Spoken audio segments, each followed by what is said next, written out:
Hi,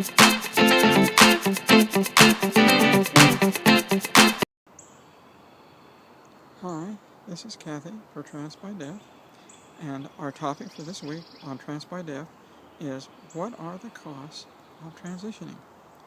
The first cost that you will encounter in transitioning is that of finding a therapist.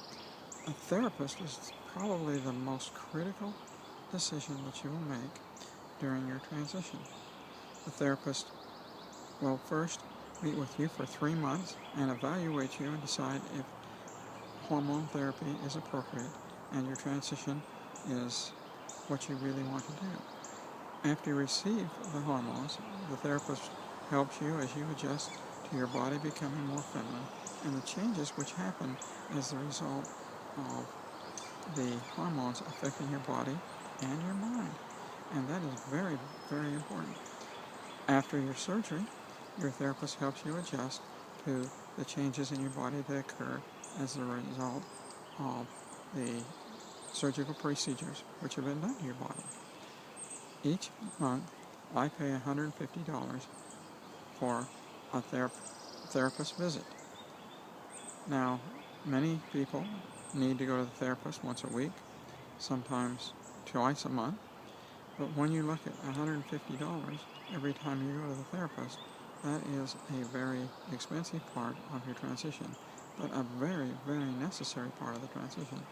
You cannot get medications, nor can you have SRS surgery without the signature of at least one, if not two, therapists.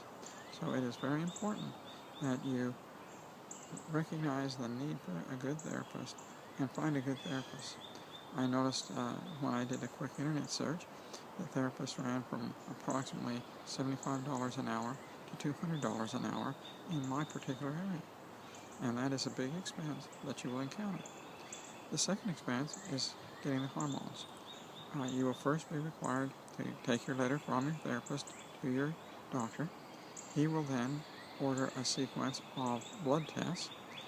When my doctor orders blood tests for me to check where I am on my hormones, those blood tests cost me about, we will say, on the order of $600. My actual expense is $100 after my health insurance pays it. But if you don't have health insurance, you need to consider the cost of the tests before you can get your medications. My doctor visits are $30 every time I go. That's my copay. I asked the other day when I was in there, knowing I was going to have to talk about this, and without the copay, my doctor would charge me $100.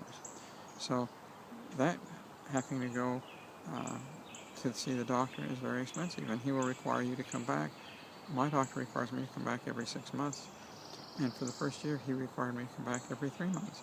So you're looking at that reoccurring $100 cost or copay for your insurance every 3 months, every 6 months, from the time that you start your transition. And that is a fairly hefty cost.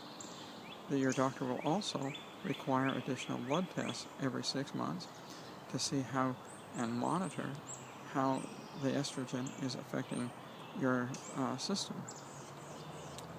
The next major cost that you're faced with is that of hair removal, facial hair removal. I bought a package of facial hair removal about 7 or 8 years ago, and this was laser hair removal for about $2,000.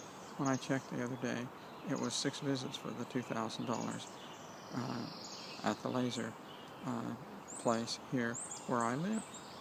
That is a major expense. After you've had laser, then the rest of the remaining hairs, which are usually white and small, which bother me a great deal, I have to go in and have them removed by electrolysis. Electrolysis visit is approximately $50 an hour, and usually it requires for me to be there for about 2 hours to have the hair removed from my face. The third major cost that you're going to encounter is that of SRS or GRS. I have elected not to have SRS or GRS, but have looked into the cost on several occasions. Here in the U.S., the cost of the doctor and hospital are about $25,000. If you go to Thailand, you're looking at about $15,000. Now, with that said, you've got to add on the cost from where you live to your doctor, where your doctor is going to perform the surgery. You're going to have to be there for about a week or 2 weeks, and so you're going to have lodging and food for that period of time. In the case of going to Thailand or one of the other overseas doctors, you're going to have to, at that point, have airfare and passport costs. Those all have to be figured into the cost of your SRS. So that's a big cost. Another gigantic cost that I have occurred over many, many years is that of buying clothes. Women's clothes are a lot more expensive than men's clothes. Women have different blouses that they wear every day. They have to have new clothes on a very regular basis. We're always very style conscious, and we want to look the very best as we go out into public and go to work. In order to go to work as a woman, you have to have a lot more outfits. If you notice the men around you, they come there in the same pair of khaki pants and same short sleeve shirt. Day after day after day, the color may change. They may have 3 or 4 shirts and 2 or 3 pair of khaki pants, and they're set to go to work. You go into my closet, you've got about 8 to 10 different pairs of slacks that I rotate on a regular basis, 4 or 5 skirts that I rotate on a regular basis, and a whole side of the closet full of blouses that I use on a regular basis. So women's clothing is a lot more expensive. Then we'll go to women's shoes. Men have 2 or 3 pairs of shoes. Women, in my closet, I have about 40 pairs of shoes that I've accumulated over the years that I wear for different occasions. Then you have your jewelry costs. How much is the jewelry that you wear going to cost you? Are you going to buy the real expensive stuff? I have a hard time buying it because I always lose it. But some people like expensive jewelry. I would prefer to have a little bit less expensive jewelry and not be so worried about losing it. So those are the costs that I see.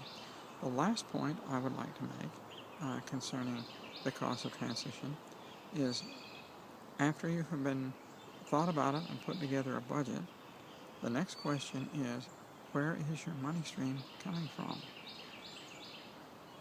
As I transition, will my boss fire me and require me to find a new job, which means I'm all of a sudden on hormones, I'm out on the street with no job, I have no roof over my head, I have no food coming in, and I have no money to buy more food. So you've got to look and say, how do I preserve the money that is going to pay for that sequence of changes that are going to happen?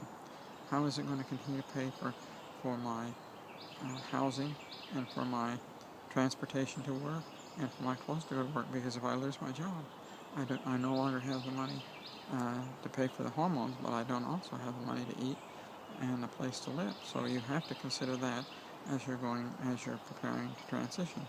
What are going to be the effects in the job market? Well, those are the comments which I would like to make today. Thanks for joining me here on TransByDef, and I look forward to speaking with you again next week. Bye.